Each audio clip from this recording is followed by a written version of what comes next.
I perceive myself as a reasonably sophisticated student and faculty member in organizational change and organizational change dynamics, and have led a number of organizations through a variety of different organizational transformations. I've read all the books, I know all the literature, and I've written a lot of it. And I sat in Willow Creek last year, and Bill stood up and said, well, what I'd really like to talk about is the fundamental change dilemma called getting from here to there. And I'm sitting there saying, well, couldn't he call it large organizational change, transformation, managing the ambidexterity and managing from here to a different reality or something? No, it's from here to there. Got it. So in laying out the process of getting from here to there, Bill then goes on to not denigrate the concept of having a vision, but to in fact articulate the systematic inadequacies of leaders who get incredibly committed to a vision without recognizing just how comfortable people are right here. You're there. They're here. You're excited about a reality that doesn't exist. They're comfortable in a reality which is quite palpable. And what he said that rocked my boat, rang my bell, was his characterization of the standard vision speech that exists in every leadership course around the world. And that's the Martin Luther King I Have a Dream speech. And he said, everybody shows the Martin Luther King I Have a Dream speech, and then we sit down in the room to figure out how we can have a vision just as compelling and just as articulate. What they never tell you is that Martin Luther King spent 3 to 4 years smashing here before he could give that speech. 3 to 4 years talking about how systematically untenable it was for the black man in America, how unacceptable current reality was before he could get people energized about an alternative future. So I came away saying you can't get there, having listened to Bill, without being very clear about aspects of here that you personally find unacceptable. And to engage in a dialogue with people to ensure that you're able to generate a collection of individuals who share your point of view about the unacceptability of here before you start going on a journey to an uncertain place. So let me be very clear about the heres that I'm willing to make a series of declarations about that will link to what I want to talk to you about today. I want to say here, which is a world where 6 billion people live in under $2 a day, is unacceptable. I want to say here, where we have a global economic crisis that has disenfranchised countless number of people, it's unacceptable. I want to say here, where we have an educational system that is totally inadequate in preparing people to assume employment and citizenship responsibilities, it's unacceptable. I want to say here, a world where our failure to build a logistics system means that we produce lots more food than people need, but we can't get it to them to alleviate global malnutrition, is unacceptable. I want to say here, a world and an environment in developed economies where the millennials, the younger generation, cannot look forward to a quality of life that is as good as their parents. This is the first generation in developed economies that is looking forward to a future that is substantially less attractive than their parents, is unacceptable. I want to say here, where we have an environment where the absence of education and employment opportunities is leading to incredible levels of violence and disruption domestically and internationally, is unacceptable. And I want to say here, a world when political processes seem totally inadequate to the task of addressing our problems, our aspirations, our hopes, and our desires as a society, It's simply unacceptable. Now, what am I going to do about it? Thank you. And here's the challenge to you. I believe, and not just because I have a job at Babson College, the #1 school in the world, not the United States, for entrepreneurship. Just wanted to provide a little bit of advertising on this. I believe that entrepreneurship has the power to go a long way in providing for the kind of future we aspire to have. And to that end, I have commissioned the work of Babson College's official cartoonist, Hugh McLeod, of gapingvoid.com, and we'll put the cartoon up there, that says we're going to believe in a future by creating it first. And I'm going to talk a little bit about how entrepreneurship can engage all of us as leaders, specifically as church leaders, in the journey of continuing to delineate a level of unacceptability associated with current reality and creating an alternative future. So let's talk about that. So 3 years I've been the president of Babson College, and all of you know what presidents of private colleges do. They live in a reasonably nice house near the campus, and they fly around the world asking for money. I'm not exempt from that. Okay? And so in that job, I travel all around the world, and I'm often in foreign hotel rooms, completely discombobulated in terms of time and unable to sleep. And by virtue of what I get to see on television when I'm unable to sleep, I think I have a much deeper understanding of the nature of the problem that interferes with the possibilities and probabilities of people engaging more systematically in entrepreneurial behavior. I also was in Bangkok just a few months ago, and at 1:30 in the morning, wide awake, had the choice of two English language channels, CNN or Bloomberg. At 1:30 in the morning, they're basically undifferentiated. At 1:30 in the morning on Bloomberg, I get to watch a half an hour of the Steve Jobs story.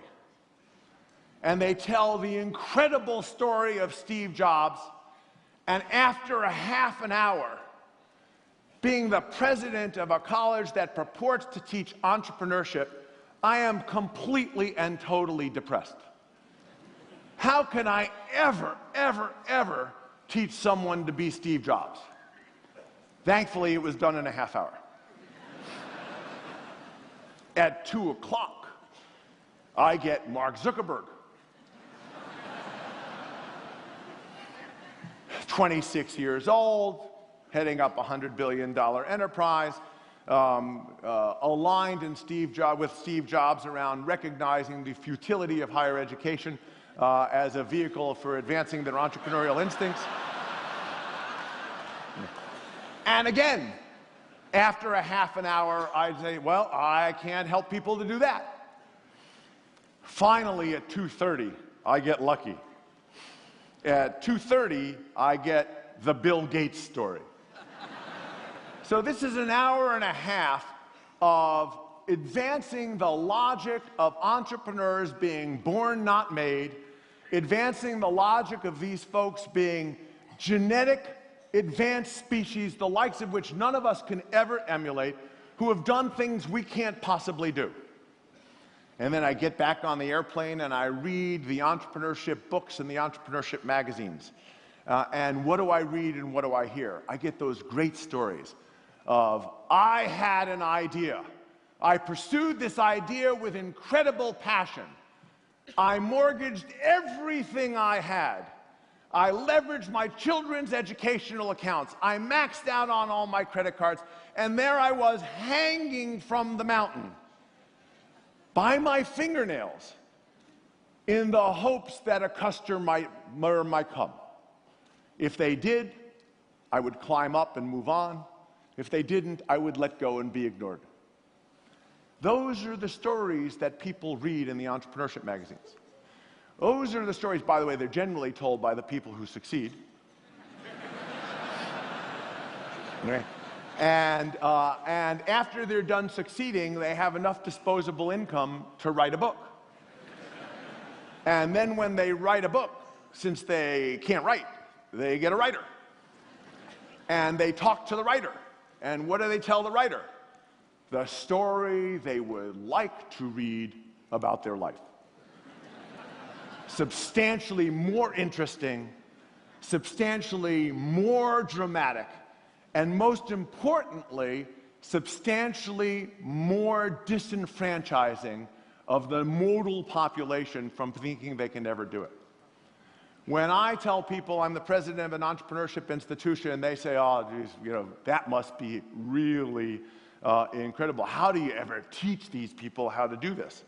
And I say, well, why? What do you mean? What do you think this is all about? They say, well, entrepreneurs are visionaries. They have a huge appetite for risk. They're incredibly self-confident. They're deeply passionate. They can see the future in ways that other people can't see it. Boy, they're decisive. They're incredibly determined. They're creative. Oh, by the way, some of them are even egotistical. And when they have something they really believe in, they're incredibly over-controlling. Well, I'd like to tell you that at least our research and our evidence indicates that most of this is complete nonsense. I don't mean a little bit of nonsense. I mean complete and total nonsense. When we look at the behavior of successful serial entrepreneurs over time, and that's been done by my co-author, Charlie Kiefer, who's here with me today in the Action Trumps Everything book. It's been done by Babson faculty, leading to a new volume called The Entrepreneurial Leader that just came out last week. It's been done by a great colleague at the University of Virginia, Sarah Sarasvathy, who did this work for her doctoral dissertation, and countless others. It turns out that entrepreneurs actually have a fairly low appetite for risk. And in fact, the really good entrepreneurs are adept at reducing and spreading risk, not looking for it. Oh, by the way, what do I often hear? I can't be an entrepreneur. I don't have a vision, right? And I don't know where to go to get one. Other than another leadership course. Well, the vast majority of successful serial entrepreneurs we spend time with actually start without a sharply defined goal or vision, especially the old masters who refine their talent over time. They sometimes don't even have anything remotely approaching a big idea. They just get into a space and do things and learn from it. Oh, by the way, they tend to distrust projections, extrapolations, and studies that purport to predict the future. How many of you have become skilled in predicting the nature of the global economy and its impact on your life? Right? The half-life of what you hear on the news won't even withstand the half-hour duration of the broadcast. We are in a substantially more uncertain environment than those would like to maintain. We'll talk a little bit about that. And so the question of spending a lot of time trying to research the future when it's so uncertain is time often not very well spent. They do create new businesses, but they're not necessarily original businesses. That's the other part of it, which is not only do I have to have an idea, but it has to have a big idea, and it has to be an idea that nobody in the world has ever had before. Well, no. I mean, have you ever watched the as advertised on television products? Anything particularly creative and innovative there? There are tons of entrepreneurial ventures and tons of entrepreneurial successes on a global scale that are derived by an individual or a group that just sees something and figures out how to do it better. Literally, just sees it and figures out how to do it better. There are tons and tons and tons of ways in which you can engage in significant entrepreneurial activity without having, quote, the big idea that nobody else has ever had.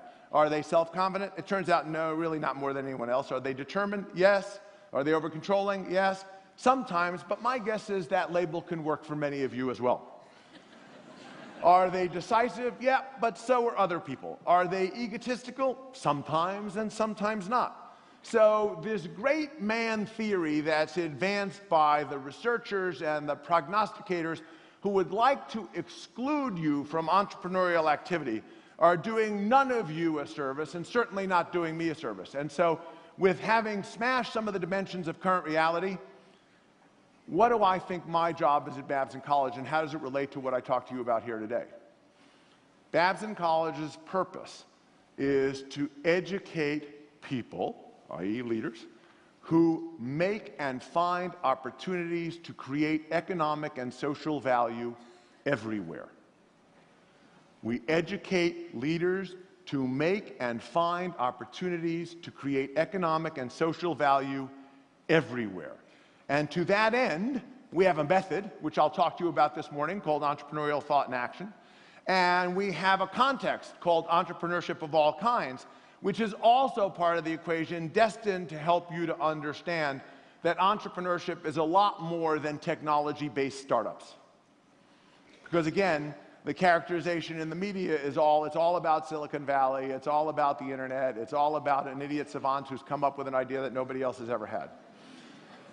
And in fact, startups are not an unimportant part of the equation, but they're just one part of the equation. Obviously, when we deal with the issues of job creation, we have to come to grips with the fact that job creation comes from high-impact growth enterprises, and we need to understand a lot more about the role of entrepreneurship in being able to promote that level of growth that we've been talking about throughout these programs.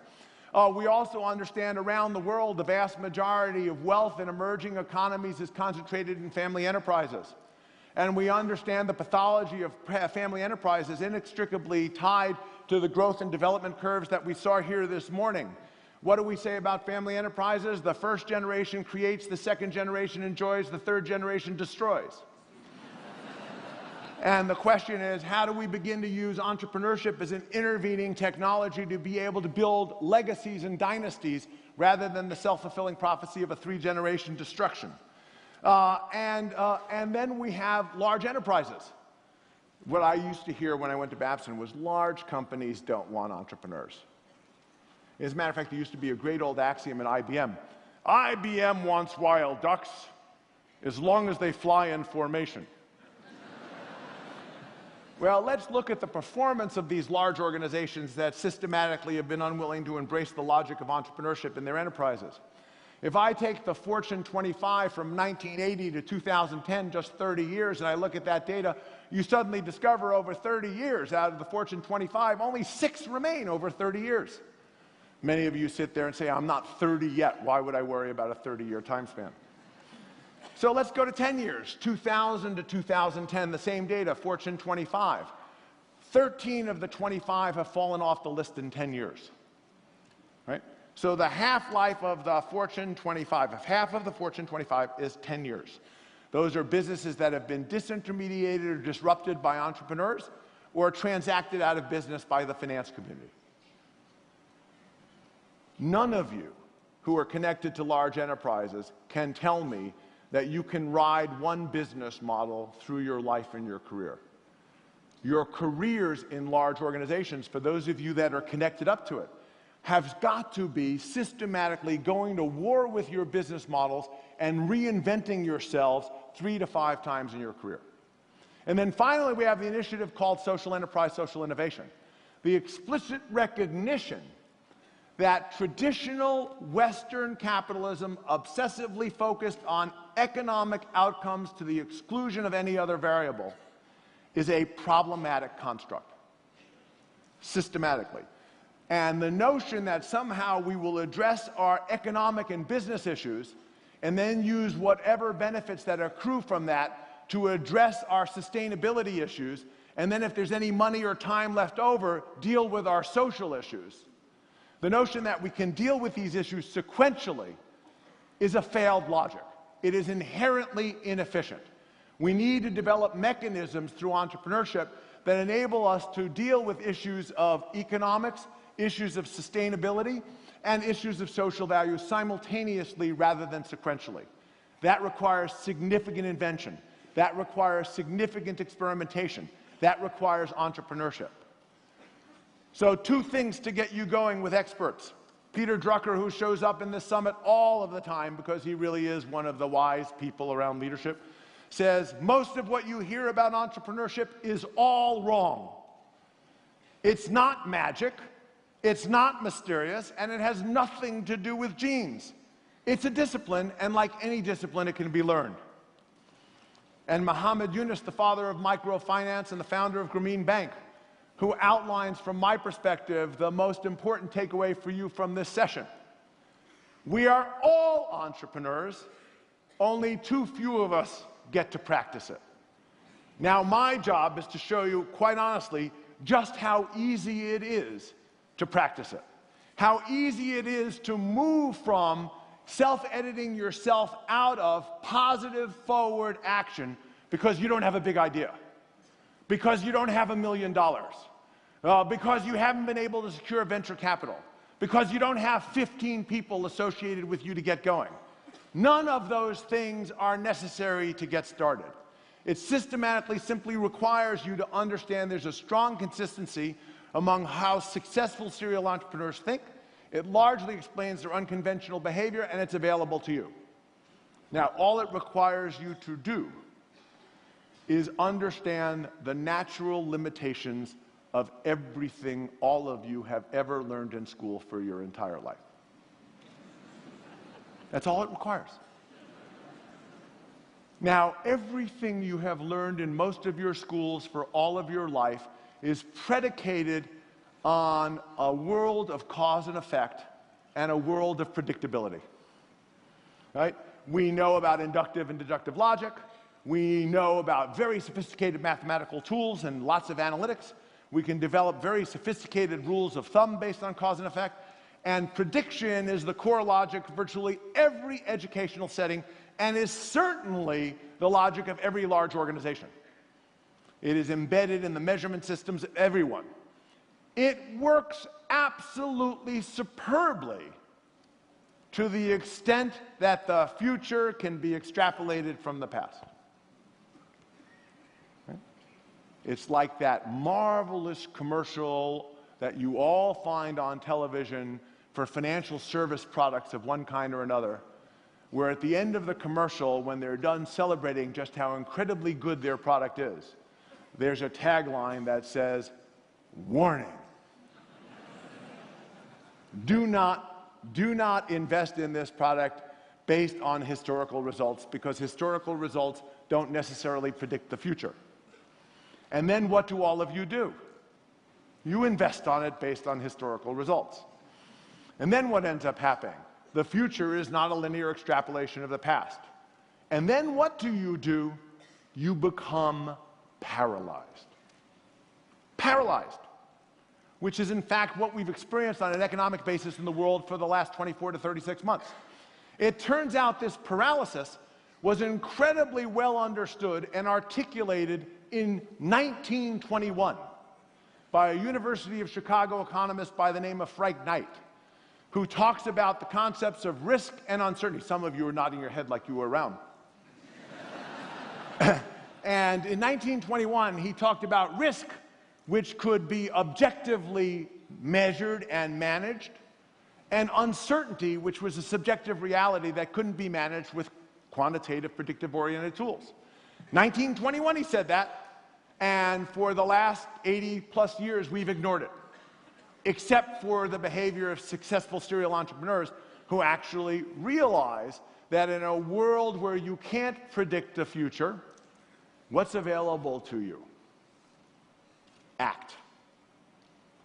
If you can't predict the future, create it. 89% of the serial entrepreneurs that were surveyed in Sarasvathi's research favored a mode of action we call creation, creation-oriented action, 89% of the time. That's significant. That's what academics would call interesting. Now, let me help you to understand this in a grounded way. I was looking for an example that would be able to cut across this entire audience around the world that all of us would have in common.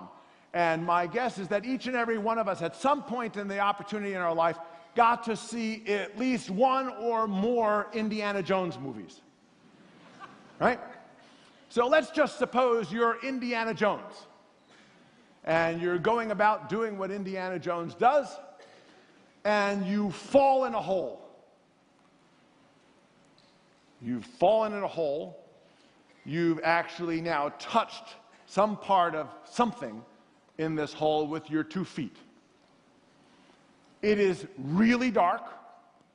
In fact, so dark, you can't see anything. Absolutely nothing. How do you get out? What do you do? Where do you go? What do you think about?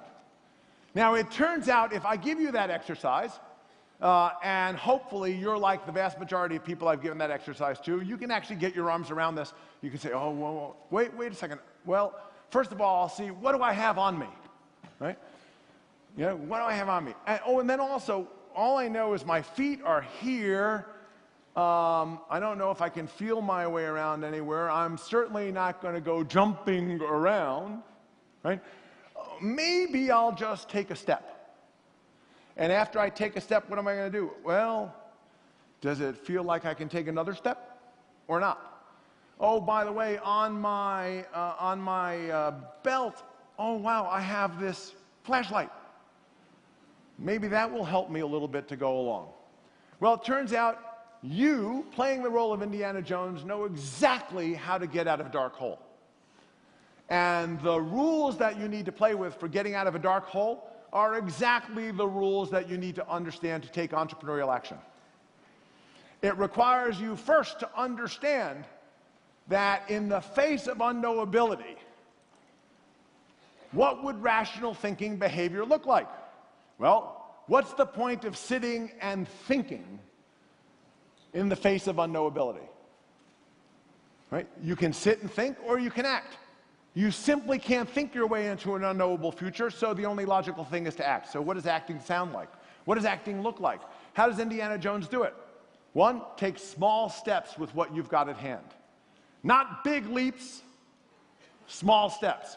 Now remember, the things I said were unacceptable at the front end of this are huge, huge, huge problems. And the magnitude of those problems and the uncertainty that surrounds them exempts many of us for thinking that we can contribute to the resolution of those issues. And my argument is just the opposite. Each and every one of you has the capacity around things that you care about on that list to take a step and make a difference. A small step with what you've got at hand. Just a small step with what you've got at hand. You want to limit the risk for each step, right? And then you want to make sure when you take that step, you're stepping on firm ground, reality. You want to build off what you actually find from taking that step, whether it be good or bad, and it'd be nice to have some friends and resources standing by to help. Now, that probably sounds as profound as what I said 13 years ago, and took 13 years to get a return invitation.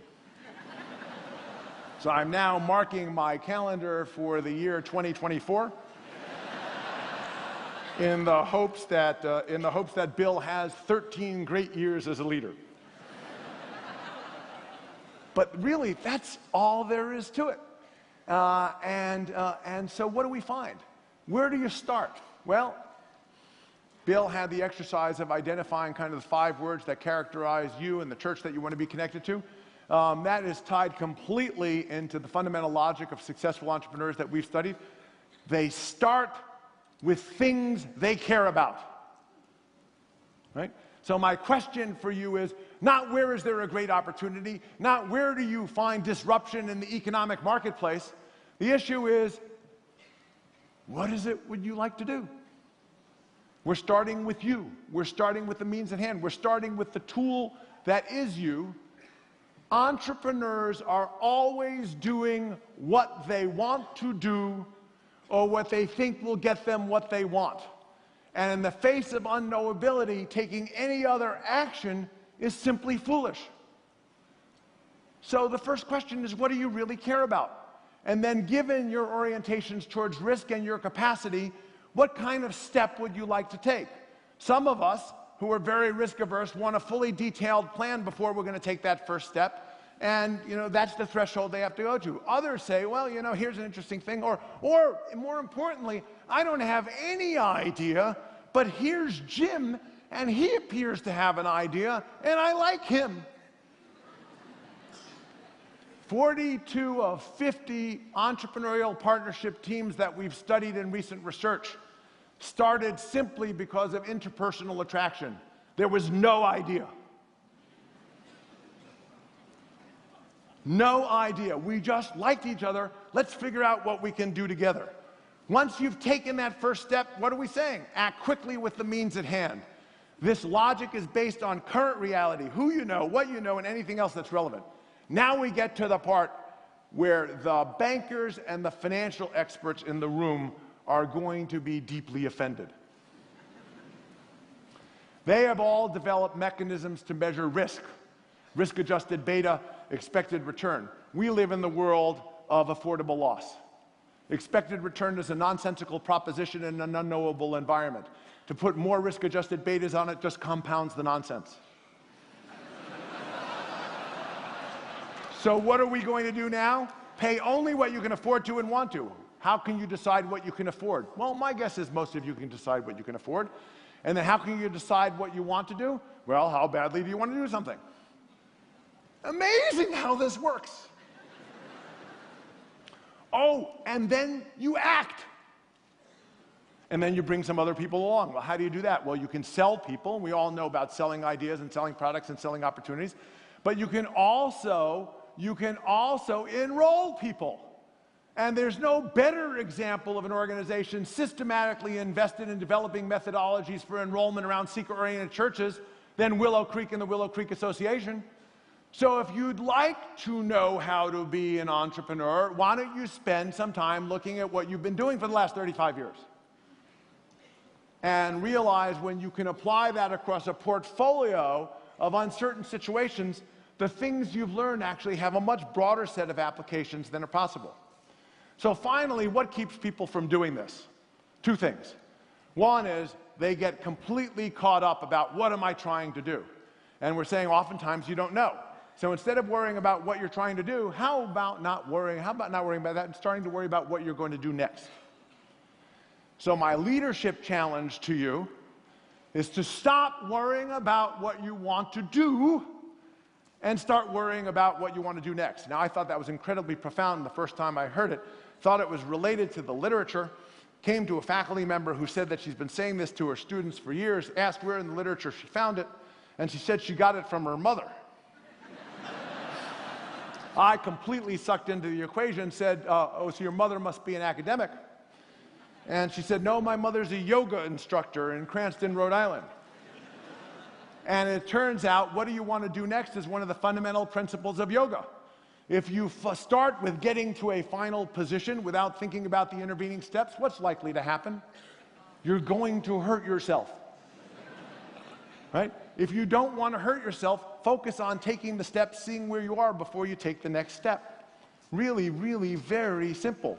So we go through this whole exercise. We have affordable loss. We actually take a baby step. And then what ends up happening is we're deathly afraid of taking action. Why? Because of failure. Right? Failure. We can't fail. We've been educated to believe that failure is a dirty word. Right? And that what do we do with people who fail? They disappear. I do a fair amount of work in the Middle East. I had a collection of Saudi businessmen together for a dinner several months ago, and I said, so how do you think about failure? And they laughed and said, well, if you fail, you go to the desert and don't come back.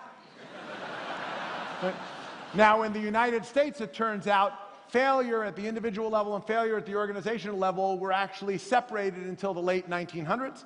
It's only been over the last, say, 100 years that we've actually intermingled personal failure with organizational failure, which means if we figured out how to mingle it, we can figure out how to deconstruct it. But while we're waiting to change that, I'll give you one last thing to play with, because this issue of failure is central to all of this stuff. In fact, when you look at the business research, it's pretty simple. When you look at all these great venture capital firms, the failure rate of professional venture firms over the past 15 years is around 60%. So, quote, smart people trusted with your money failing 60% of the time. Who's the fool? That's up from 35% in the 1980s. So more high potential ventures fail than succeed, okay? Failure doesn't mean game over, it means try again with experience. Now, let me give you another way of thinking about it, the way I talk to young people about it. Suppose you've taken a step and it really doesn't turn out quite the way in which you expected. quite likely you've just learned something that nobody else knows. Quite likely that you've just learned something that nobody else knows. So, for those of you that are uncomfortable with calling it failure, call it an exercise in learning things that nobody else knows. So the steps. Each step we've talked about is based upon your means and what you're willing to and can afford to pay.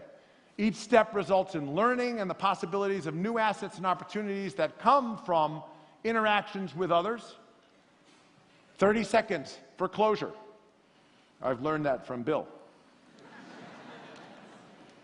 You want to be an entrepreneur? You want to enfranchise yourself to take action around things that you care about. 1, know what you want. And if you don't know what you want, engage in a systematic exercise to find out. 2, stop obsessing about all the things that you need to do something and start with the means you have at hand. 3, be alert and open to what is and what you're getting. Make reality your friend and asset and build off what you find. 4, take steps based on your means and what you can afford and want to pay to play. It's not what you're going to do, it's what you're going to do next. And by the way, when we look at the research on the solutions to the world's large problems, going back to 1964 with a classic article in the Behavioral Science by Carl Weick of the University of Michigan called Small Wins, it turns out little bets, baby steps, small wins are the ways in which you solve the big problems. We have an obsession about scaling innovation right now that precludes us actually accepting the innovation that exists. Finally, bring other people with you and remain flexible in what you want and how you do it. This doesn't guarantee success. I want to be clear. The method doesn't guarantee success. What it does do is it gets more people trying to do things, it gets them trying it sooner, it gets them trying it more times, it gets more people failing sooner, enabling the start of another attempt, and gives people the opportunity to try multiple simultaneous ventures. Systematically, what the great serial entrepreneurs have figured out is with action trumping everything, you get more times at bat in the same elapsed time, thus making your personal success much more likely and sooner, and increasing the aggregate number of successful ventures for society as a whole, thereby taking us all on an incredibly powerful journey from the heres that we've smashed to the theirs that we would like to live with. Thank you so much for your time and attention.